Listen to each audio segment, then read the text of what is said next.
네, 여러분 안녕하십니까. 정치본색 플러스 시간입니다. 이번 양평 고속도로 논란에 등장한 핵심 인물이죠. 원희룡 국토부 장관의 모습.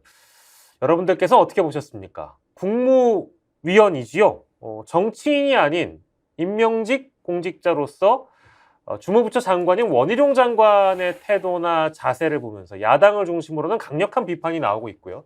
심지어 여당 일각에서조차 적절하지 않았다라는 평가들이 나오고 있습니다. 여러분들이 방송을 보시는 현 시점에 원희룡 장관은 현재 국내에 없고 나토 정상회의에 간 윤석열 대통령 내외와 함께 순방에 나선 상황인데요.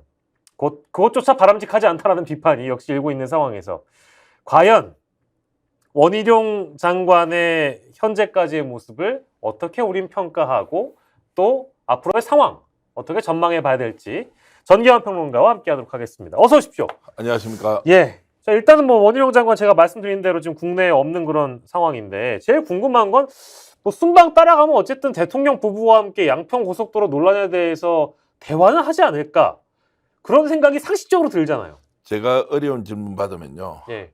원희룡 장관 잘하듯이요. 덮어 씌우기 하는 방식이 있습니다. 저한테 덮어씌우실 겁니까? 본인이 생각할 때는 뭐 이야기를 했겠어요, 말았겠어요. 당연히 얘기를 하겠죠. 당연히 얘기를 하고 탈출구를 모색하지 않겠습니까? 지금 대통령실에 아마 있으면 원 장관이 대통령과 직접 대면하기가 어려울 거예요. 네. 대통령 일정은 거의 살인적인 수준 일정이고 또 장관과 만날 일이 사실 잘 없고 왜냐하면 네. 대통령 비서진을 통해서 주로 의사가 전달될 가능성이 높고 근데 이제 해외 순방이라는 것은 이렇든 저렇든 대통령과 대면하고 영부인을 만날 기회가 이제 있겠죠. 근데 구체적으로 어떤 얘기를 한다 이렇게는 제가 판단을 좀 못할 것 같고요. 네네.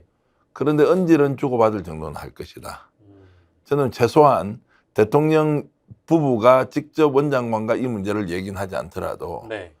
현지에서 대통령을 수행하고 있는 많은 참모들이 있지 않습니까? 이제 이분들은 대통령과 영부인의 생각을 전달해서 네. 지금 현재 상황을 어떻게 풀어가는 것이 좋겠다는 교감을 저는 충분히 할 수 있을 것 같다. 네네. 그리고 대통령 뭐 참모가 해야 될 일은 실제로 또 정무적 판단과 그리고 전원 이런 게 이제 본인의 고유한 업무에 해당하기 때문에 이 문제에 대해서 전체적으로 충분히 공감하고 있을 거다. 예. 의견 조율 또는 의견을 주고받을 것이다. 그래서 중요한 것은 이겁니다. 네네네. 자, 오늘 내일 중에 이제 돌아오지 않습니까? 네네네. 그때 원희룡 장관의 기백을 한번 볼 필요가 있다. 기백. 예. 드러나는 어떤 태도와 애티튜드 이런 걸 딱 그러니까 보면 더 당당하게 자신감 있게 이 문제는 민주당의 덮어 씌우기고 괴담 수준의 업무론이다. 네. 이렇게 가서 확고부동하게 자신의 입지를 구축하는 태도를 보인다면 어느 정도 자신감을 거기서 얻고 왔을 테고요. 네. 또 최근에 바락바락 거리다가 막 싸웠어요. 어느 날 하루 동안 침묵했어요. 네네. 그때처럼 계속 침묵을 하고 있다면 네. 지금은 행동할 때가 아니다 이렇게 판단하지 않았을까.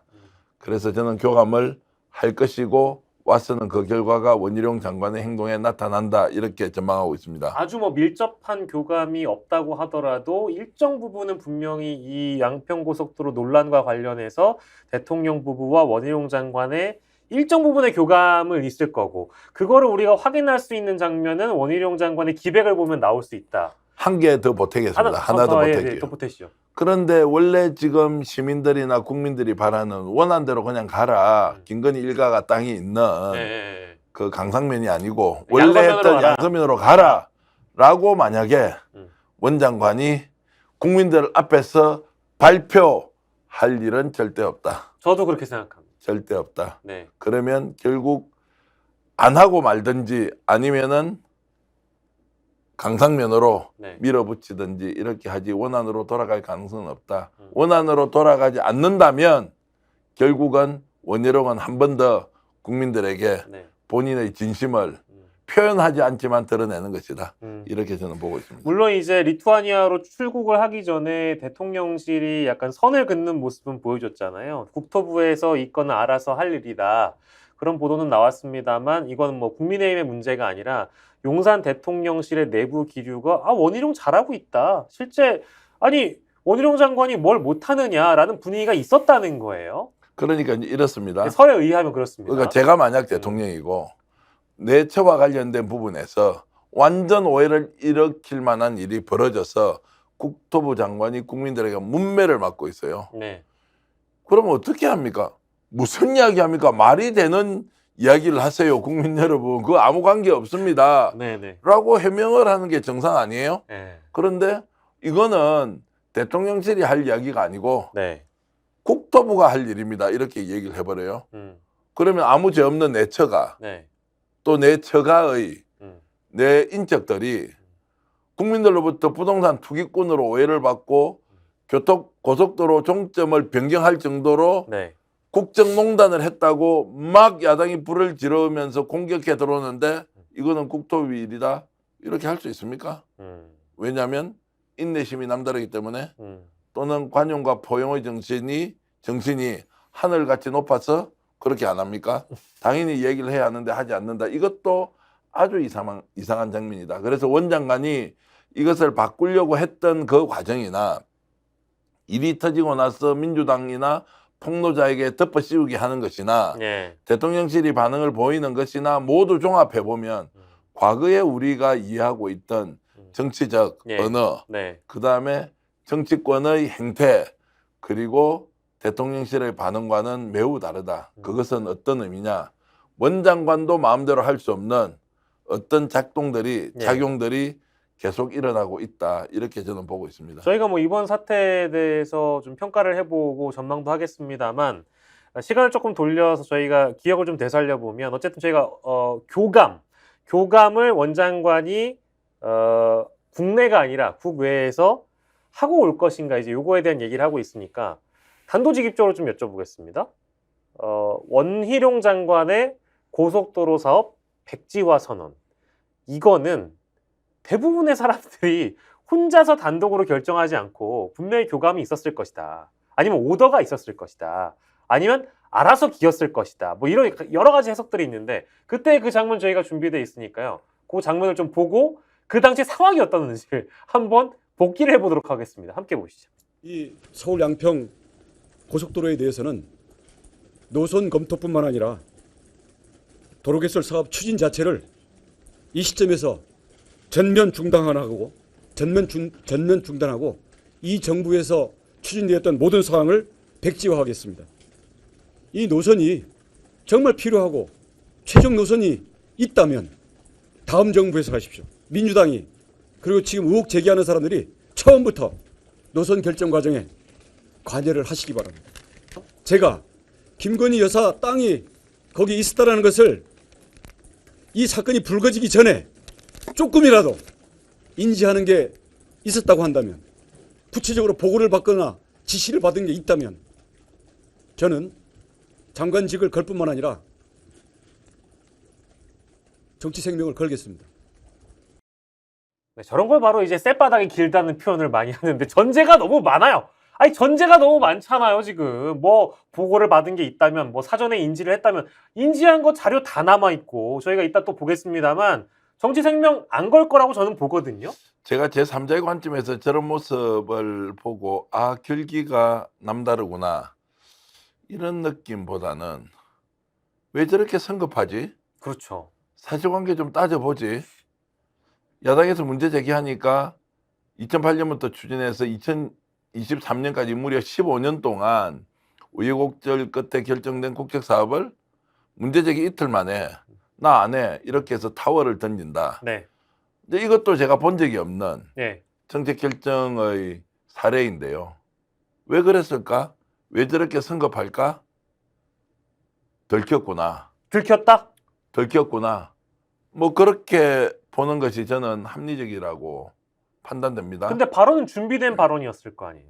그래서 이제 그 전날까지 고민을 하다가 저 발언을 하면서 전면 백지화를 선언했는데 네네. 질문하신 내용은 어쨌든 그러면 그 전면 백지화가 단독으로 결정한 것이냐 누군가 상의 끝에 한 것이냐라고 하는 것은 우리가 뭐 사실 확인을 할 수 없는 것이고 이것은 뭐 추측의 영역에서 저희들이 계속 이야기할 수밖에 없는데 네. 저 정도의 결정을 혼자서 단독으로 결정한다? 이것도 말이 안 되고 그리고 그것을 야당한테 이제 그 또 덮어 씌우기까지 하고 그리고 이제 국힘에서는 아니다, 지금 이렇게 하면 되는 거 아니냐라는 일부 의견이 나오니까 그러면 민주당이 사과를 하면, 그렇죠. 사과를 하면 예, 민주당 사과하십시오. 사과를 하면 다시 검토하겠다고 하니까 네. 차라리 사과를 하고 형식적으로라도 검토까지 했으면 좋겠는데 이 앞뒤에 안 맞는 내용들이 너무 많이 연속적으로 일어나니까 저도 상당히 혼란스럽습니다. 예. 다시 묻겠습니다. 네. 왜 그렇게 성급하게 전면 백지화를 선언하셨습니까? 예. 백지화를 그러니까 선언할 수밖에 없는 상황으로 내몰리기도 했고, 백지화가 아니면 여기에서 자신이 탈출할 수 있는 탈출구가 없기 때문에 백지화 카드를 꺼냈다라고 보는 분석이 저는 맞는 것 같은데, 일단은 좋습니다. 뭐 들켜버린 것이고, 그러면 잘잘못을 여기서 따질 필요도 없고, 왜냐하면 잠깐만, 들켜버렸고요라고 하면 또 명예훼손 나갈 수 있기 때문에 들켜버린 것처럼 보이고, 그렇습니다. 예. 예. 들켜버린 것처럼 보이고, 요렇게 하면 명예훼손 안 걸려요. 예. 요즘 그런 아유. 부분에 상당히 민감해졌어요. 우리 지금 방송할 때 조심해야 돼. 명예훼손 알겠습니다. 막 이렇게 들켜버린 것처럼 보이고 예. 탈출구를 찾기 위해서 노력한 것으로 보여집니다. 네. 예, 보여지고요. 자, 그런데 이건 근데 명백한 잘못이고 이런 전례가 없었잖아요. 그러면 어찌됐든 선언을 한 이후에 탈출구를 만들기 위한 또 다른 노력들이 지금 우리 눈엔 보입니다. 그것이 여론 물타기로 보여져요. 자, 통상적으로 이렇게 될 거 아닙니까? 네, 자, 원장관이 발언을 잘못해서 혼자서 전면 백지화를 선언하면 네, 이게 지금 여당 내에서도 무슨 이야기야? 이게 왜 이렇게 나와? 갑자기 막 공격이 들어왔는데 한 2, 3일 지나고 나서 여당이 일제히 원장관이 뭐 잘못했느냐라고 갑니다. 그럼 그 사이가 비어 있는 게 있잖아요. 어떤 것? 예를 들어서 누군가가 이 사안을 어떤 방향으로 정리해야 한다고 결정을 했을 가능성이 높아요. 자, 원장관은 저렇게 한 것을 국힘은 공격하지 말고 네, 적극적으로 옹호해서 이것이 야당의 프레임에 우리가 걸려들기 때문에 공격을 하자라고 네, 누가 코칭을 했을 수 있잖아요. 그걸 저는 이제 보이지 않는 손이 작용했다고 저는 생각합니다. 자, 그래서 원장관이 한 발 설거머니 빼고 여기에 국힘이 들어와서 알고 보니까 야당에서도 주장했던 거 아니냐, 국토부에서 이렇게 하기 전에 뭐 이제 앞뒤 안 맞는 말이 많은데 어쨌든 네네. 주장은 그렇습니다. 여러 가지 검토된 사안 중에서 네, 네. 지금 옮기려고 했던 강상면 쪽으로도 아니 있었다만 이제 이렇게 하면서 막 싸움이 희한하게 복잡해지고 보는 사람도 이게 헷갈려서 도저히 이해를 못하겠다고 네, 할 네, 정도로 네, 네. 이제 가버리지 않습니까? 그런 분위기까지 지금 나아가고 있습니다. 실제로. 자, 그래서 누군가 보이지 않는 손에 의해서 가이드가 만들어졌고 예, 그런 것들이 지금 원장관이 사고치고 백지화하고 다시 국힘이 전면에 나서서 상황 수습을 하는 이런 것과 저는 연관성이 있다 이렇게 보고 있습니다. 네. 그러면 뭐가 뭔지 잘 모르겠다라고 생각하실지 모를 지금 저희 방송을 보실 네. 분들을 위해서 저희가 좀 얘기를 해볼 건데, 언론에 등장한 뭐 민주당 전 군수의 사례, 이해찬 대표, 김부겸 전 총리 이런 거 저희가 다 일일이 따지기도 힘들고 따질 필요도 저는 없다고 생각합니다만, 어찌됐든 좀 정리를 해볼 필요는 있는 것 같아요. 그럼 왜 그러느냐? 제3자가 뭐가 뭔지 모르게 몰아붙이고 시간이 지나게 되면 이런 것들이 다 희석이 되면서 진실을 알기 힘들게 하기 위한 작업이다? 이렇게 정리할 수 있는 겁니까? 그렇게 이제 정리할 수는 있는데요. 문제는 이 사안을 바라보는 국민이 어떻게 판단하느냐가 가장 중요하고 그렇죠. 정치권에서는 이것을 계산판으로 만들어서 자, 흑도 아니고 백도 아니고 회색도 아니고 그냥 짬뽕이다 이렇게라고 결론 내는 것처럼 국힘은 가지고 가지만 국민들이 그렇게 판단하느냐, 이게 이제 첫 번째 포인트입니다. 네. 자, 국민들 지금 어떻게 생각합니까? 그래서 들어보니까 원장관이 백지화하고 종점 바꾸려고 했던 네. 누군가의 힘의 작용에 대한 의심이 네. 충분히 풀렸습니까? 안 풀리지 않습니까? 그러면 자, 남아있는 질문과 답은 이거죠. 야, 그래서 나는 원래 국힘을 지지했기 때문에 자, 날리면 바이든처럼 이것은 날리면이구나. 그래서 원희룡 너 잘했어. 이렇게 정리하는 분 있을 수 있고. 있을 수 있지 않습니까? 그 다음에 원래 저것은 거짓말쟁이기 때문에 무조건 이것은 원희룡의 작업이다, 작품이다, 업무가 있다, 또는 국정농단이라고 생각하는 또 쪽이 있습니다. 네. 자, 이 사람들이 진실에 가깝다고 저는 판단하지만 어쨌든 그분들도 자신의 정치적 성향이라고 봅시다. 예. 그럼 중간에 있는 사람도 있을 거 아닙니까? 예. 가만히 보고 있으면 야 이건 너무 심한데 이게 말이 돼? 고속도로 총집을 어떻게 바꿔? 네. 야, 씨, 이렇게까지 한다는 건 상상 못 했는데 라는 분이 있을 거 아니에요. 그러니까 이분들이 지금 그런 원장관의 예. 저 태도를 보고 어떻게 판단할 것이냐. 국힘에서 일제히 나서서 알고 보니 민주당이 예전에 제안했던 것이더라 라면서 물타기를 하고 있는 거를 이 중간에 있는 사람들 예. 스윙보트라고 얘기하죠. 이분들 네. 어떻게 판단할까요? 저는 불문가지라고 보죠. 지금 이 문제를 국힘에서 판단하는 것은 자 중도층이 이렇다 저렇다에 대한 것보다 네. 이 사안이 워낙 중하고 자신들의 정치적 타격을 가할 게 뻔하기 때문에 자신의 지지층만이라도 딱 뭉쳐놓고 제대로 싸워서 정치적 타격, 피해 또는 최종적인 상처를 좀 줄이기 위한 수단으로 하여튼 지금 이 국면 탈출 외에는 다른 게 없다. 그러면 거짓말을 시켜서라도 우리 편 똘똘 뭉치게 하고 저쪽은 나쁜 놈이라고 몰아치게 했어. 날리면이든 바이든이든 마지막에 날리면 하면 되지. 무슨 바이든 개소리야. 이렇게 하면서 몰아치게 하고 갈라치게 하면서 진영 논리를 강화시키는 방향으로 간다. 여기에 국민 여러분 진실은 아예 없습니다. 제가 그러면 요 사태를 정리하는데 가장 우리가 최근 사례를 비교하면 좋을 것 같아요. 첫 번째로 바이든 날리면이 많이 등장하잖아요. 바이든 날리면 사태 때 어땠습니까? 우리가 듣기에는 분명히 바이든인데 저쪽에서 날리면으로 등장하면서 이거를 문제 제기하고 이거를 언론에 보도했던 사람들은 다 국익을 망가뜨리는 사람처럼 프레임을 씌워졌어요.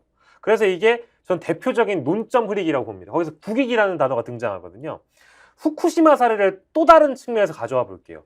후쿠시마 사례의 경우에는 백어택이 있었습니다. 이것도 이제 논점 흐리기인데 약간 성격이 달라요. 즉 민주당 때문에 국내 수산물 장사가 다 망한다. 어떤 게 국익이냐, 어떤 게 우리 국민을 위한 것이냐라고 반대쪽에서 공격을 해왔습니다. 이 두 가지가 섞여 있는 사안이 바로 저는 이 양평 고속도로 건이라고 봐요. 논점 흐리기도 있고요. 더불어서 국민을 위한 것이 어떤 것이냐, 양편 국민들을 위해서 정쟁을 그만해라. 이 두 가지 프레임이 다 결부가 돼 있거든요.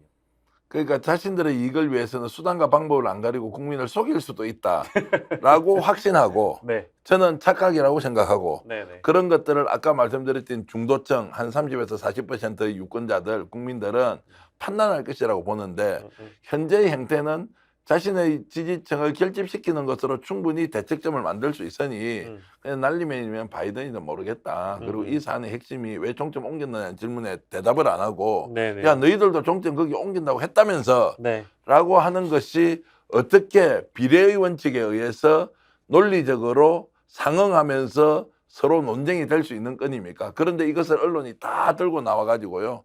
마치 균형감 있게 보도해 주는 것이 국힘의 이야기와 민주당 이야기를 반반 직섞어서 한다. 진실은 없고 탐사보도는 없고 실제적으로 국민들이 알고 싶어하는 그 사실 확인은 해주지 않는 것이 지금 현재의 상황이다.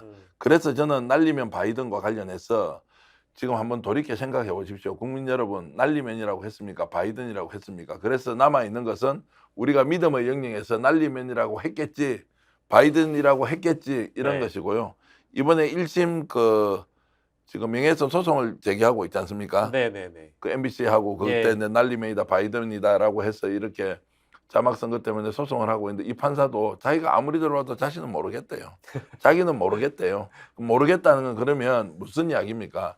그 당시 정황과 상황을 보고 판단할 수밖에 없죠. 그게 어떻게 날리면으로 들리느냐 먼저 이렇게 가는 것인데 그것도 진실이 오리무중이 되어버렸습니다. 오리무중. 어디 갔는지 아무도 모른다는 거예요. 그렇게 해서 그러면 얻을 수 있는 실익이 뭐냐. 국민들 앞에서 거짓말 시켜도 끝까지 우기면 우기는 놈이나 그리고 진실을 밝히라는 놈이나 같은 놈으로 취급받으니까 아무 때나 말하고 살아도 되고 신용 안 지켜도 되고요. 도둑질하고 살고도 도둑질 안 했다고 주장하면 되죠.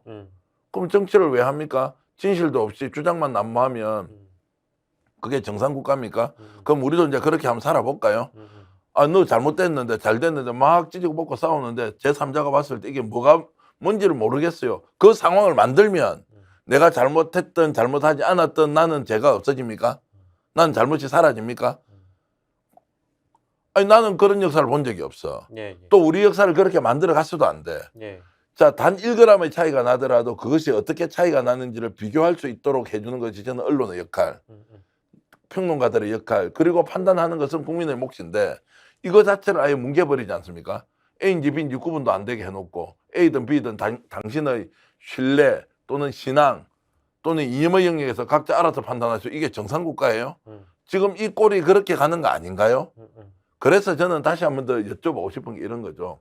이 사안을 통해서 민주당이 이기고 지고 사실은 저희 관심 바뀌고요. 더 중요한 것은 그것을 왜 바꾸려고 했는지 그러면 그 원점과 그 다음에 중간점과 종점이 뭔지를 국민들이 좀 알고 싶어 하는데 진실을 좀 밝혀서 예. 이렇다라고 설득을 하거나 아니면 아니라고 명확하게 이야기하거나 그 설명 다 빠지고 이놈아 민주당이 이 문제 제기하니까 너희들 나쁜 놈이네? 시민단체 나쁜 놈들인데 그 놈들 때문에 나라가 엉망이니까 양평국민 다 죽는다. 이게 말이 되냐고요. 그래서 저는 말이 안 되는 것을 말이 좀 되도록 하십시오. 기왕에 정치하는 거 원장관님 예. 그리고 대통령실 국힘 여러분 예 말이 되도록 정치를 좀 해주십사라고 하면서 이게 물타기가 작전 성공했다고 이제 됐으니까 제대로 밀고 가자고 이렇게 좀 하지 마십시오. 굳이 이렇게라도 해서 정치를 해야 됩니까? 집권 여당 책임, 애국심, 공동체, 미래 세대, 대한민국 희망 뭐 이런 거 어디 그냥 뒷방에 다 숨겨버렸습니까? 왜 이러십니까 정말? 시작할 때 굉장히 침착하게 말씀하셨는데 점점 에스컬레이션이 되면서 저희 이제 결말로 치닫고 있는데 막 분노가 치미는 모습이네요. 아니 분노라기보다는 제가 그냥 답답함? 이런 말을 하면 자기 스스로 이제 에스컬레이션이 된다는 게 이게 말이 좀 안 되지 않습니까? 뭐 이렇게 대단한 질문을 했어요? 이렇게 말씀하시면은 괴담으로 대중을 선동하는 사람이 되는 거고요. 가짜 뉴스로 또 대중에게 아무튼 폐를 끼치는 일이라고. 자, 그래서 우리 시청하시는 분이 오늘 이 방송을 뭐 적게는 10,000명, 뭐 많게는 한 뭐 5만 명 정도 볼 수 있는데요. 저보고 진짜 좌파라고 좀 하지 마십시오. 제가 지금 저희는 좌파가 아닙니다. 아니 55년 동안 살아오면서 저보고 좌파라고 했던 사람은 거의 없고요. 때로는 진보이면서 때로는 중도 보수인 것 같고 온건한데 어쨌든 네. 이쪽 저쪽 사람들로 다 친하게 지내네.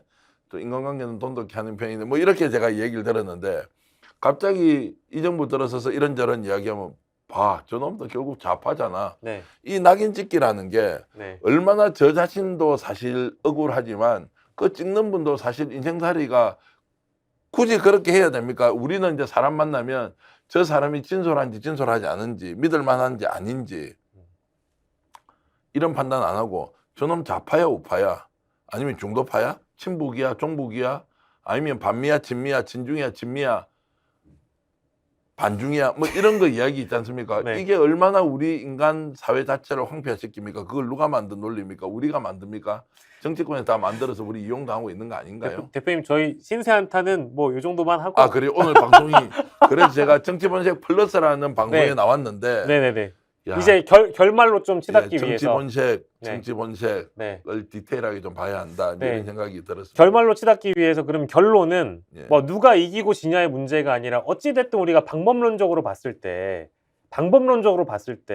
원희룡 장관이 지금 이런 정치를 하는 것은 국무위원으로서 바람직한 정도가 아니라 잘못됐기 때문에 원희룡 장관은 그러면 민주당이 탄핵해야 되는 거예요? 저는 그럴 기회가 오면 반드시 해야 책임을 된다? 물어야 한다고 보고요. 음. 그리고 제가 좀 더 나가서 이런 질문 드릴게요. 원희룡 장관은 국힘에서 보수정당에서 대한민국 대통령 후보로서 네. 이제 스타덤에 올랐을 뿐이지 않습니까? 네. 그래서 제가 시청자 여러분께 질문 드리겠습니다. 원장관 같은 분이 대통령 돼서 좋겠다고 생각하시면 찍어주십시오. 지금 원장관이 하고 있는 행태를 보고 저 사람은 도무지 대통령의 자격이 없다고 생각하면 지금이라도 생각을 바꾸십시오. 저는 그 둘 중에 하나 질문과 대답하면 돼요. 원장관이 이번에 양평 게이트와 관련해서 보여준 행태를 보고 대통령감이라고 생각하시면 적극적으로 지지하시고요. 이번에 보니까 도무지 대통령으로 인정할 수 없다고 생각하시면 지지를 철회하십시오. 이런 말씀을 저는 차라리 드리는 것이 예. 원장관이 해왔던 하나하나의 행태에 대해서 찬반 양론을 가지고 논쟁하는 것보다 훨씬 더 중요한 국민적 판단이다. 지혜로운 판단이다. 이렇게 생각합니다. 네, 뭐 이제 탄핵 얘기를 하면 장관 탄핵 얘기하면은 또 역풍 얘기를 하고 뭐 그렇게까지는 가지 않아도 될 사안이라고 얘기하시는 정치인들이 많이 계신데 저는 민주당이 탄핵을 하는 것은 이건 그냥 선결 조건 같은 거고요. 당연히 해야 되고 이런 장관을 그냥 가만히 보고 있는다는 거는 전 야당으로서 역할을 방기한다고 보는 사람 중에 한 명입니다. 민주당 편드는 것도 아니고요.